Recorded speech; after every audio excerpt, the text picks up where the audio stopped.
Accomplished bike racer, and she met Nikki Peterson, and it sounds like they hit it off immediately. And Nikki is a professional mountain biker, new gravel racer, and program coordinator for the NICA SoCal League. So thank you to both of you for being here today. Thanks, Laura. Thank you. All right. Nikki and I made you all a PowerPoint. We're so excited to chat with you guys today, and we are both professional educators, so we had to do the teacher thing and create you a PowerPoint presentation about our topic, which is titled "This Hour Has 42 Minutes." I'm sure a lot of you feel this way, where you just have so many identities and so many hats that you wear that it can be hard to find time to fit in bikes. And we definitely both feel that way, and we have different lives and different schedules, and so we just wanted to share what those look like with you, and hopefully you can learn something, and maybe you have something to share with us that will help us too. So I'll introduce myself first. Like Laura said, I'm Kim Coleman. During the work week, or typically during the work week, it's been a little different this spring. I'm a professor at SUNY Plattsburgh's Center for Earth and Environmental Science.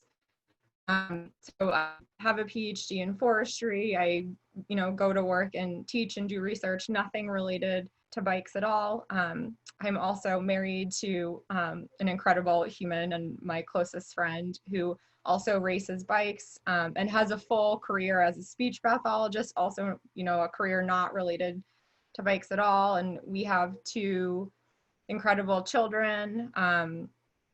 We have various volunteer roles that we serve in our communities. And also we are cyclists, and try to make space for all of those things. And balancing family life with professional life, with bike racing, with volunteering can be tricky. So you can see this picture of me on the bottom right hand of the screen.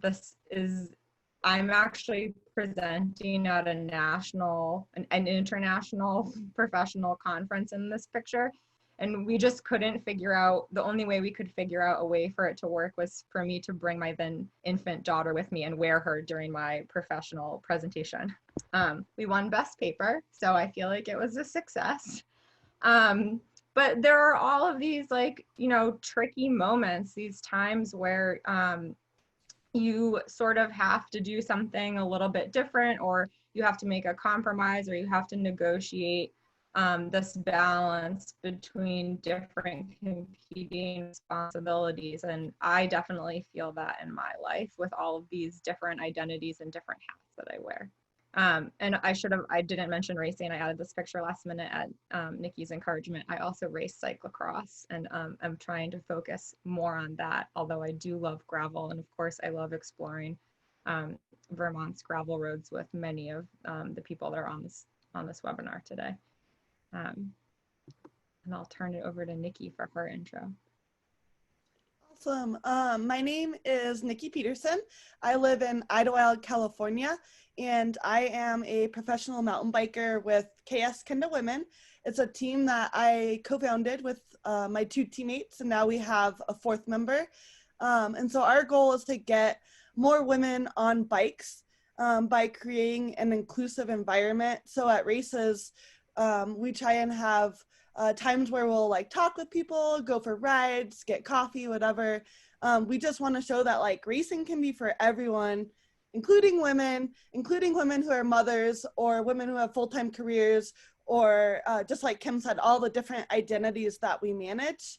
And so all of my teammates and I work full-time, as well as train and race at the highest level for mountain biking. And so we really just wanted to show that yeah, you can do it all and you can kick ass in all of it. So I started racing when I was really young in cross country and track. I know a lot of women who have presented on the webinar started in another sport as well. So it's a similar situation. I ended up having a ton of injuries, got burnt out, and stopped running. I got my bachelor's degree in dietetics. And after college, I ended up moving on to co-own 2 coffee shops for 5 years in Lander, Wyoming. And I was working 100 hours a week, and I had bought a bike and it sat in my garage and I never had the chance to ride it, and it was such a bummer. So I ended up deciding that it was time to move on from that and picked up mountain bike racing when I moved away to Sedona, Arizona. And then I ended up in California through things happening and started racing mountain bikes. And I decided that I wanted to go back to college to become an elementary school teacher. So I did an online program to get my master's degree in education, and I substitute taught. And I ended up volunteering with NICA. And at first it was just with our local middle school team. And then I was going to races, and then I was asked to help launch the GRIT program, the Girls Riding Together, and it just kept piling on and on until pretty soon I was volunteering probably 20 hours a week on top of everything else. And I was actually offered a job as the program coordinator last September. And so now my full-time job does actually deal with bikes. And so that in itself has presented a new challenge on how to literally be thinking about bikes 24/7 and still stay inspired, still continue to hopefully encourage others to love bikes as much, and then train and still push myself in races. So yeah, that's my story. So as you can imagine, there are lots of things that come up when Nikki and I are trying to balance all of these different things that we do. And so we just wanted to run through for you all what some of those challenges are, and then we'll talk about some of the strategies that we both find useful. And hopefully you relate to some of these challenges. Maybe it makes you feel like you're not alone. Maybe you have other challenges that we don't experience, and that's okay too. It doesn't mean they're not valid just because we don't experience them. For me, I always feel like I'm thinking in terms of resources, and probably some of that is my academic training, right? Like I think about forest resources, I think about trees as a resource that provides services. So this is sort of the framework that exists in my mind all the time.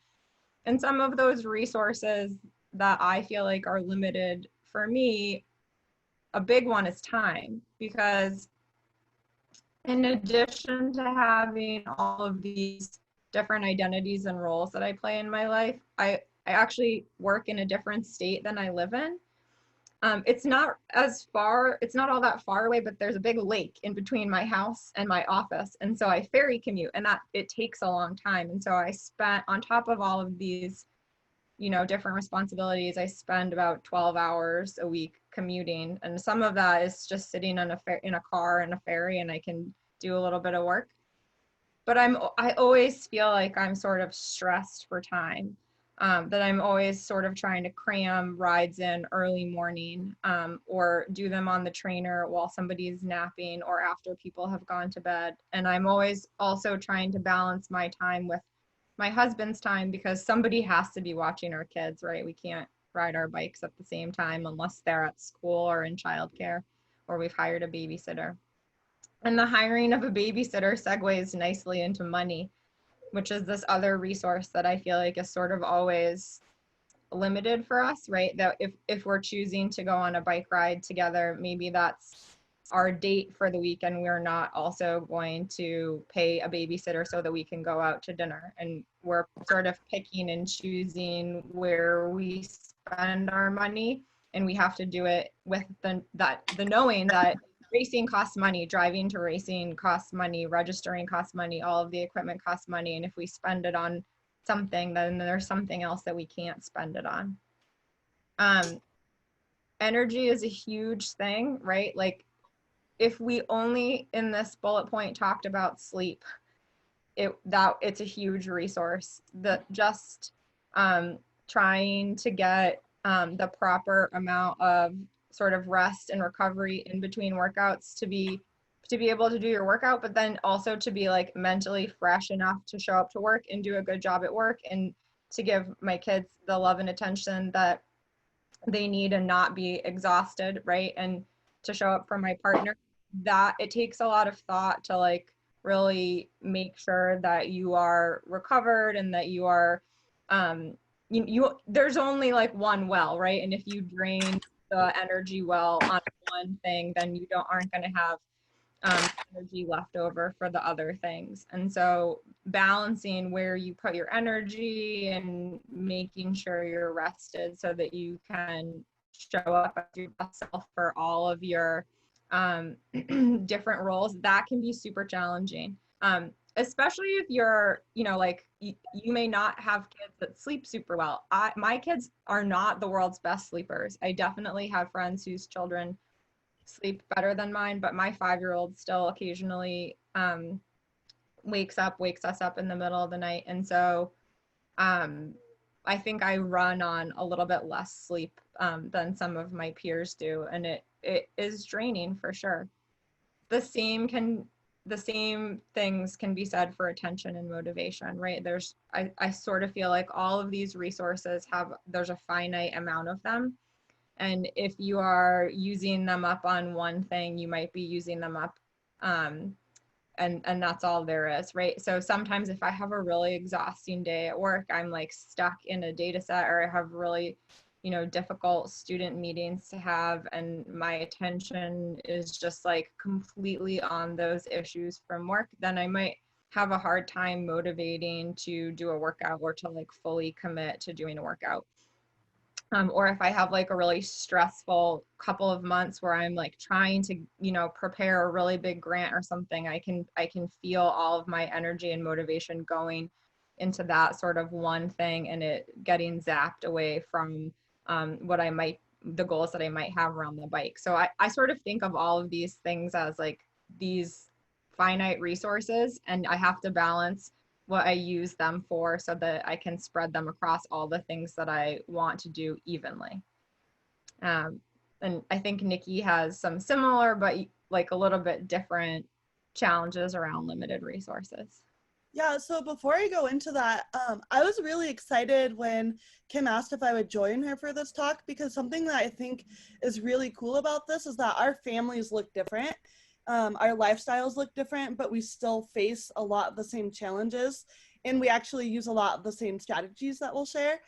So I do think it's really cool to see that like it can look like different things, and you can still have similar challenges that you come across. So I think that's really cool. But I agree with Kim. Time is absolutely the one thing that like there's never enough of it, right? Like we always have something to do. And so for me, when I was going back to school, I was doing that online. I was working full time. I was volunteering. That's when we launched the team. I was trying to train. I ran out of resources, and I was sick pretty much all the time for 2 years. I had bronchitis and pneumonia like constantly, and it was affecting every part of my life. And so I think I've really had to dial in like how to manage my time, and I do feel like I figured it out, and certainly finishing school has definitely helped. But then the money thing, just like Kim said, everything costs money. And so when I was going back to school, I was substitute teaching at the time, and I had very limited financial resources. And so for me, it actually was a really good time, because I learned like what I truly need in life to be happy and healthy, and it's not that much. So I was able to downsize. Like I now live in a 400 square foot cabin. That's my bed right here. I'm currently in my dining room. But I am so happy. I love my space. I have my bikes. I have my friends. My boyfriend is wonderful. I have the cutest Yorkie. I don't need a lot of stuff. And so I think I learned a really valuable lesson from that. And then with energy, it's all about energy management, right? Like we have these things to do, and for me, like obviously, well, for everyone, I guess, having a career is going to be a top priority because you need to be able to support yourself. So I always put that at the top of the list for myself. And so sometimes that does mean not lifting or cutting my ride short. I try my best to not cut workouts, but sometimes it happens, right? Like if I have a deadline for work, like that needs to be met. And so I am someone that sleeps a lot, and that's a challenge for me with my time and energy. I don't have kids right now, so I'm able to get like 9 to 11 hours of sleep a night, and that helps keep me healthy.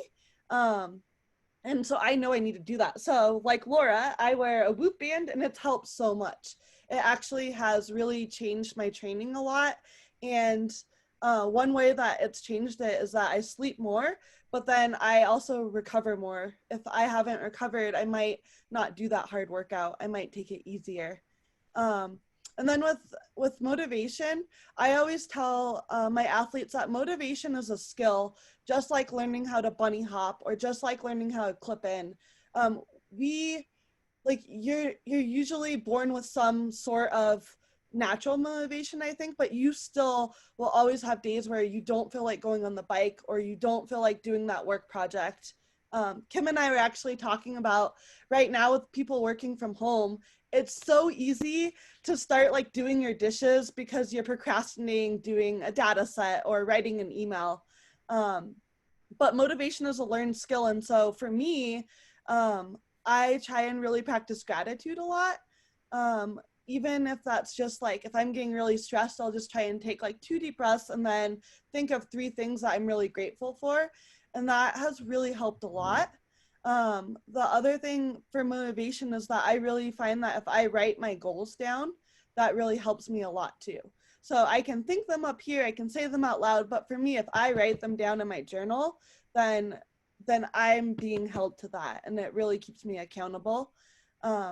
Yeah, so, and then the last thing I'll say is that with my new role as program coordinator, I actually work remotely all the time, not just with COVID, and it has been a huge learning process. I've really had to learn how to manage my time better and how to protect my writing time. I might have calls at 7 a.m. and then all the way through to 8 a.m. And so I have to block out time for me to get out on the bike, or else the day just flies by. So yeah, that's all. And then we both feel a lot of pressure, and I will say that and these are also challenges in addition to the limited resources. And I will say that some folks that are on this webinar may have also been at the Rooted Clinic in person last year. And I gave a similar talk, and a bunch of folks came up to me afterwards and asked if I feel like guilt around, like family guilt around like leaving my kids to do workouts or to like spend money on myself to race or things like that is a challenge for me. And I will say that I don't think that I experience mom guilt, or what people will call mom guilt, in the same way that a lot of women do. I think it's a totally valid feeling to have, and I have a lot of friends that feel that way.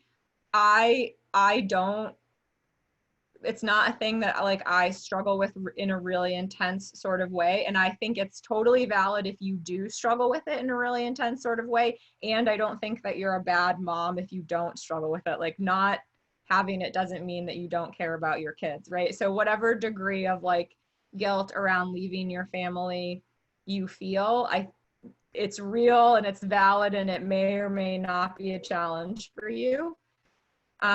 The place where I do feel like a lot of pressure and subsequent guilt is professionally, and those of you that like exist within the academic world may relate to this, but it is a very competitive environment in which your worth is really measured by the number of publications that you produce and the amount of grant dollars that you bring in. And so in some ways it's similar to competition in cycling, right? That like your value is directly connected to your productivity and your ability to produce. And so I definitely have mentors and colleagues who feel like, hey, that time that you spend on the bike and that you spend training, that's time that's lost from your academic productivity, and you may pay for that later in your career.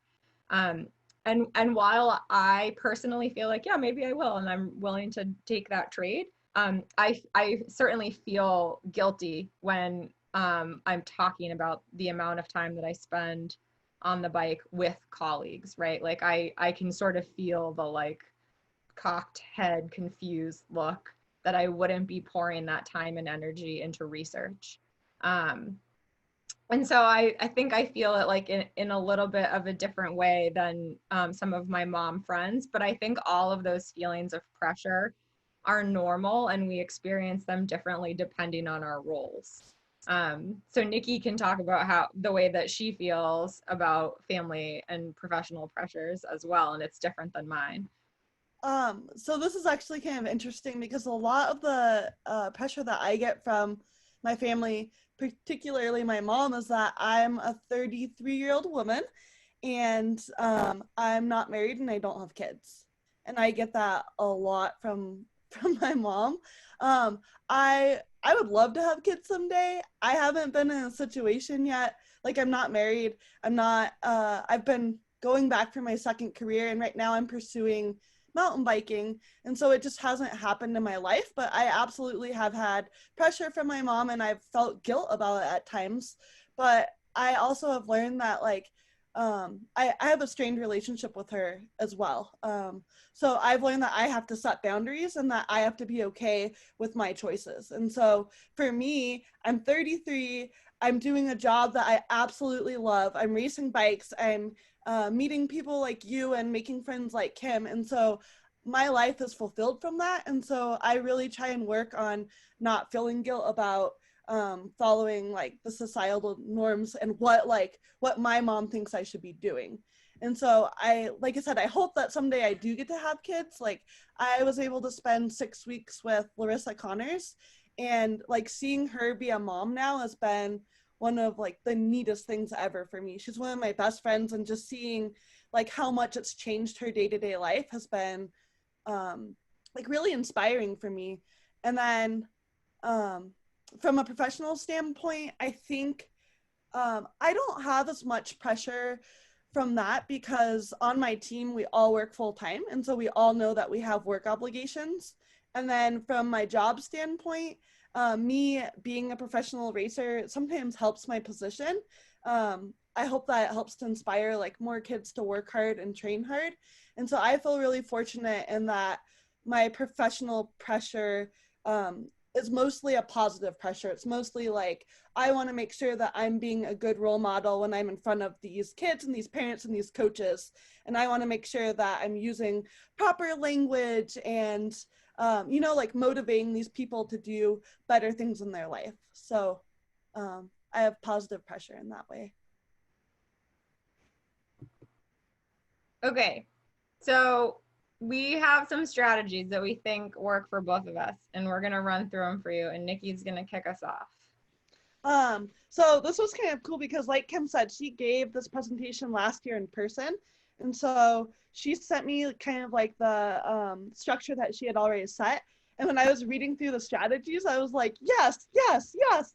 So we decided to alternate and go every other one.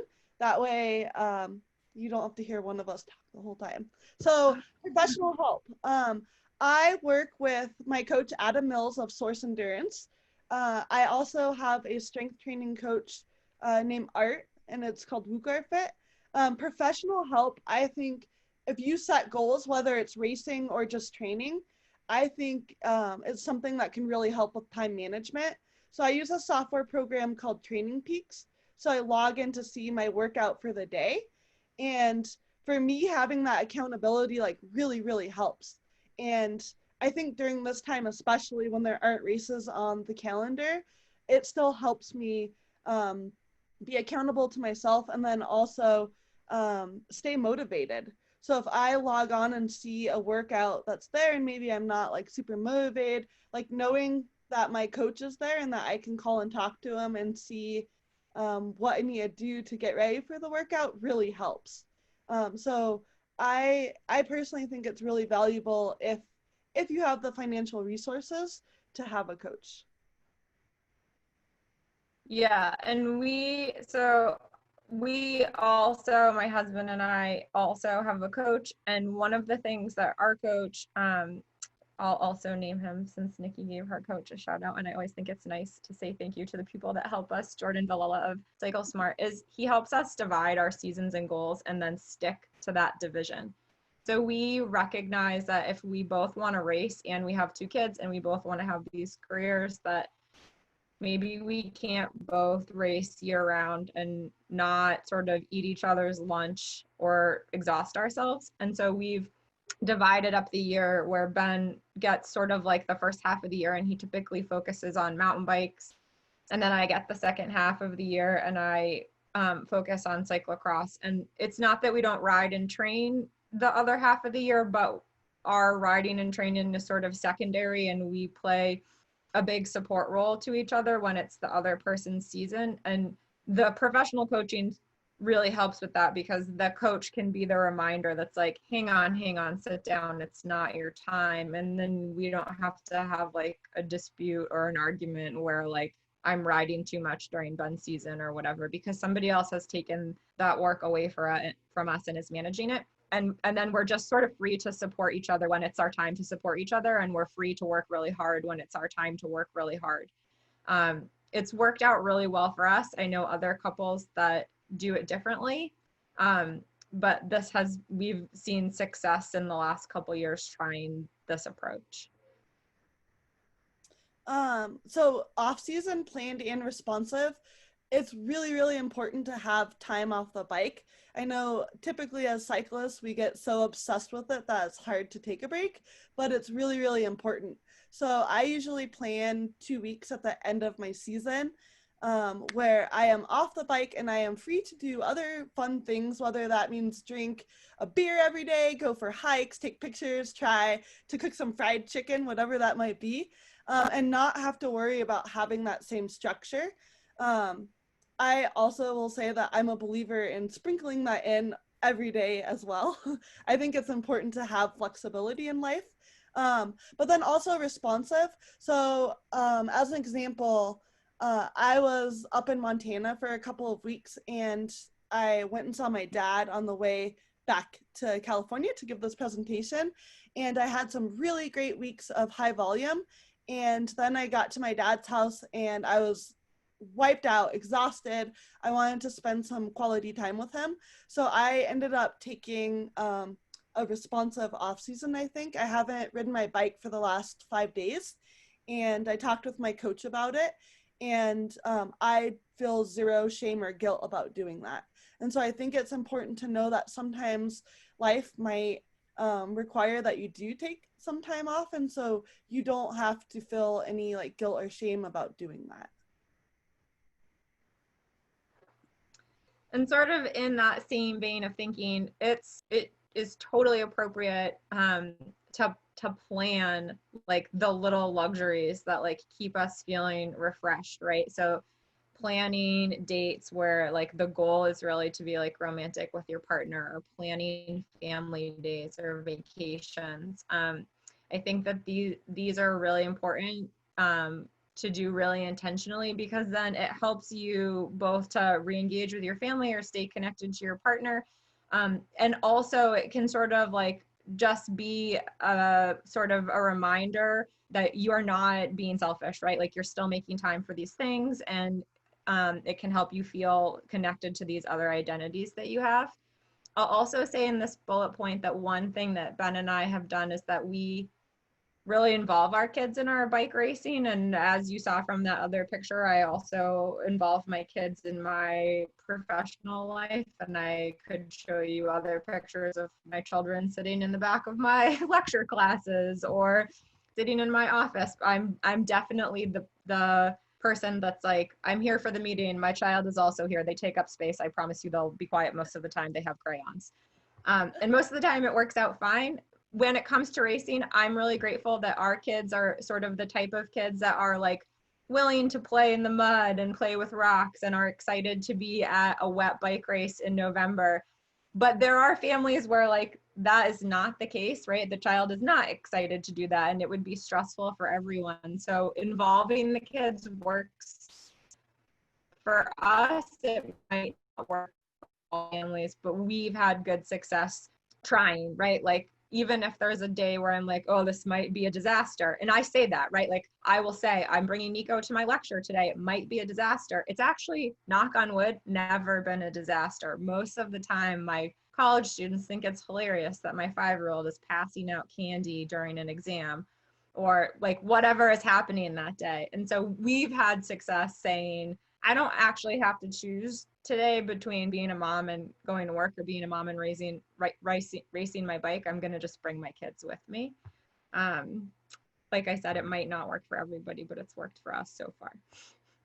I try to involve my Yorkie Fisher. I take him to all the races, so I get it.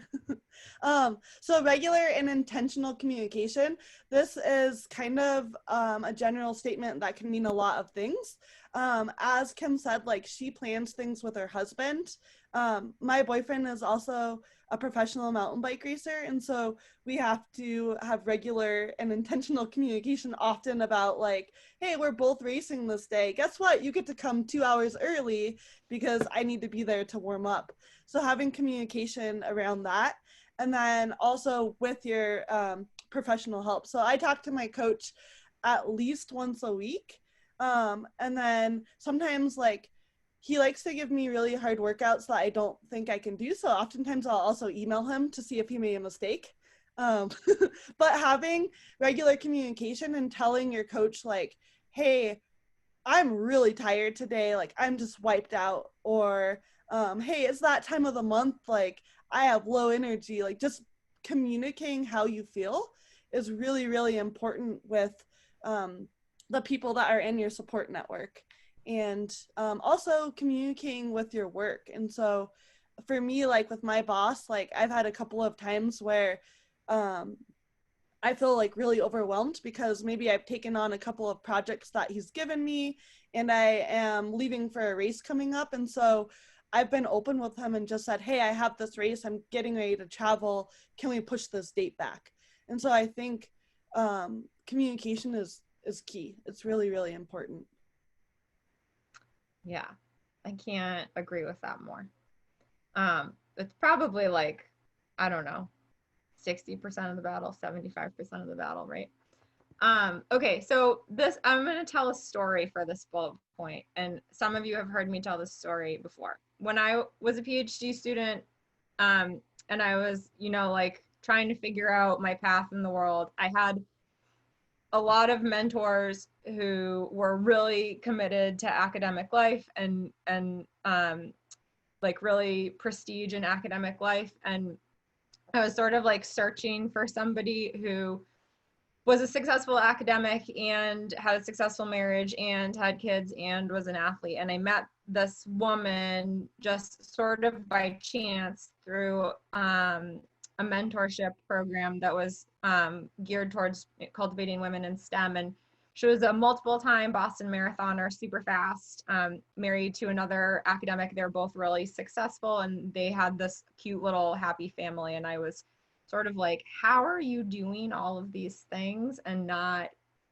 still like you're here and you're smiling and you don't seem exhausted, right? Like, how are you making this work? And she said that she sets her goals and then she cuts herself a break if she only achieves 90% of them. And you will see that I have adjusted that percentage to 75% for myself. But honestly, the number doesn't matter, right? The point of the rule is like, set a goal and then show up. And if you don't know if you can achieve the goal, like if you're like, oh, I don't want to set that goal because maybe I can only do 80 or 90 or 95% of it, whatever, set the goal anyway and try. You're never going to reach the goal if you don't show up. So the point of it is like to just keep showing up and trying in all the places where you want to be successful, even if you think that you maybe can't totally get there. Most of the time I surprise myself. And I think that I'm more inclined to not try something because I think I can't give it 150%, right? And if I just show up, then maybe I'm actually capable of like 98%, and that's pretty damn good. So like, I don't know, I guess I could write this rule also a different way to write it would be to say like, don't let perfect get in the way of pretty damn good, right? Like just show up and try and you probably will surprise yourself. So this is the narrative that I try to tell myself when I feel like the things I want to achieve seem overwhelming. And Nikki has another rule that I'm adopting since she told me about it. Kim, so I was listening to a podcast with Kate Courtney while I was driving, and she actually used your rule.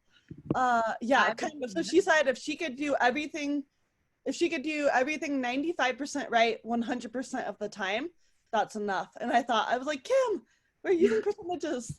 So my rule is the 10-minute rule. A couple of years ago, I was really stressed because I was working on my thesis and I was training and I had finished a terrible day of substitute teaching, and I was in my kitchen with my dog bawling because I didn't want to go do my workout.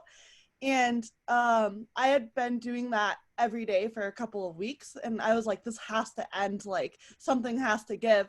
And so I decided that I was going to do the 10-minute rule. And so what that means is that even if it's the last thing I feel like doing, and this is based on motivation, if I'm really sick, like it doesn't apply. But if I don't feel like riding, then I get kitted up, I get on my bike, and I go out for 10 minutes. And after 10 minutes, if I'm still absolutely miserable and unmotivated, I turn around and I have no guilt about not riding that day. And it has happened a handful of times. However, what I will say is almost every time I have gone out and after 10 minutes, I'm like, this is the best thing ever. I love bikes. Look at that squirrel. Like, and I'm so into it. And so the 10-minute rule for me has really been a game changer. And almost every time I get done with a ride and I'm just like, wow, I'm so thankful that I just got dressed and got out the door. And I always, again, tell my athletes that the hardest part oftentimes is just getting yourself out the door. So the 10-minute rule has been a game changer for me.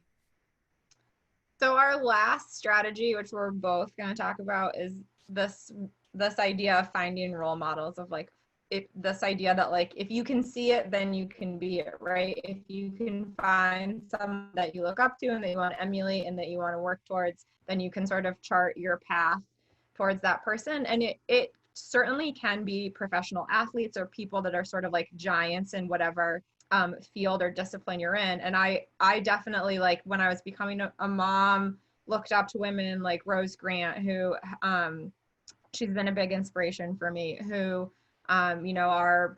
she's a professional mountain biker and has a daughter. And it can be people that like are your peers or that you just think are doing a great job at something. And I asked Nikki before this presentation, I was like, can I tell everyone that you're one of my role models? Because I'm totally inspired by Nikki founding this team and hustling and, making this team so successful. And it seems like super intense and impressive to me. And I just like can't imagine myself doing it. And I love that she's doing, I totally look up to this effort that she's put in. And Laura, I also want to give you a shout out. I told Nikki this before too, of like, I was like, so I would never have shared that breastfeeding photo that I had a couple slides back if you hadn't recently shared one. And I feel like your role models can be these like, sort of people that you've never met and that you're really inspired by, or they can be people in your life every day. The point is to like build yourself a network. And I think it's great if you can connect with and talk with role models, but build yourself a network of people that you're inspired by, and then like talk to them about their strategies, get coffee with them, see what's working for them or what challenges they face, and develop these relationships. Because I think mentorship in all aspects of my life has been so important, and I probably would be a puddle on the floor without mentors. Yeah, I don't know that I would still be racing professional mountain bikes if I didn't have like such amazing role models. And so I really made an effort to reach out to them and try and become friends with them. So Rose Grant, like you said, she's won like 57 national titles or something like that. Not quite that many, but so like Rose Grant, Larissa Connors, like my teammates now, so women that I race against, and it's so cool because we tear our legs off in the race and then we go get coffee after and tell ridiculous stories about crashing or whatever. But then also like something that I think is really important too is a role model doesn't have to be someone that's like a professional or better than you or older than you. I just did a national summit with the girls riding together for NICA the other day, and I was trying to explain to the high school girls who was in 9th grade that like you can still be a role model for a coach on the team. And so I think like it's really important to know like that role models can look like so many different things. And so I look up to the middle schoolers at our races that give everything they have and collapse when they cross the finish line. Like they're my role model also. And then same thing, like Kim and Laura and Rose and Larissa. Like I said, I hope to be a mother someday, but even though I'm not right now, like I really love following their stories on social media and talking to them to see like how they manage their new to them life. So I think role models can be all over the place, and it's really cool if you can become friends with them too. So we wanted to, I don't know how much time we have left, but you can tell us, Laura, leave time to hear from you all. And if you are interested in following us on social media, we have put our Instagram handles here, and also you can check out Nikki's amazing team that she co-founded and be as impressed as I am. And here is a photograph of us when we first met, and it's pre my second child, so almost everybody is in it, but it was sort of the closest we could get. And also Fisher, the Yorkie, is not in it. But that was before he started traveling. Yeah. 4/6 of the family is right here. That's funny. Well, thank you guys. I'm a huge proponent of the 10-minute rule as well. I feel like it's given me permission to not feel guilty because you've tried. So often I just think, am I being lazy, or should I really stay home? And it's just confirmation when you go out there and you don't feel good that you need to call it a day. Does anyone out there have any tools or ideas that they have worked for them that they want to share, or questions?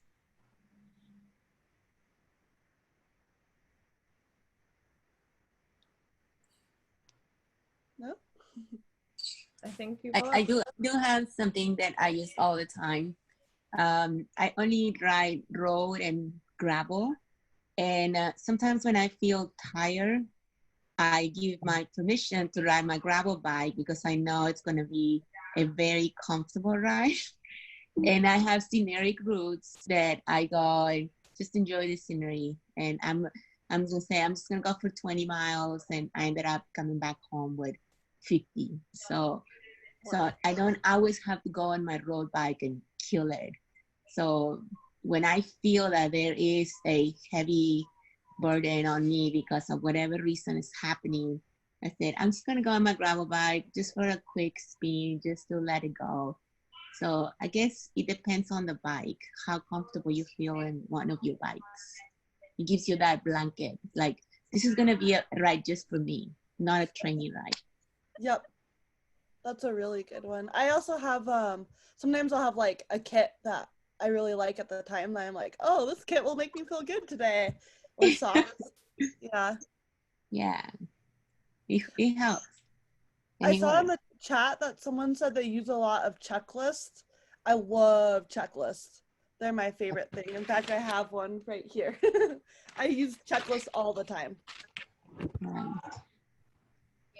I listened to a podcast recently of a woman who used to run the New York Roadrunners Association, and she was talking about just life hacks to make time for exercise. And one of those is she doesn't dry her hair in the morning. She shows up to work with wet hair, and that's okay. So yeah, if anyone has any interesting hacks like that they do to kind of shortcut or take time, I'd be interested to hear. Yeah. Just to wet hair. Yeah, I have two looks. This look and braids. That's it. Yeah, same. That's funny. Emily? You have any ideas? You live out of the back of your car. You have everything you need in your trunk, right? This is really helpful. There were a lot of really great takeaways from this.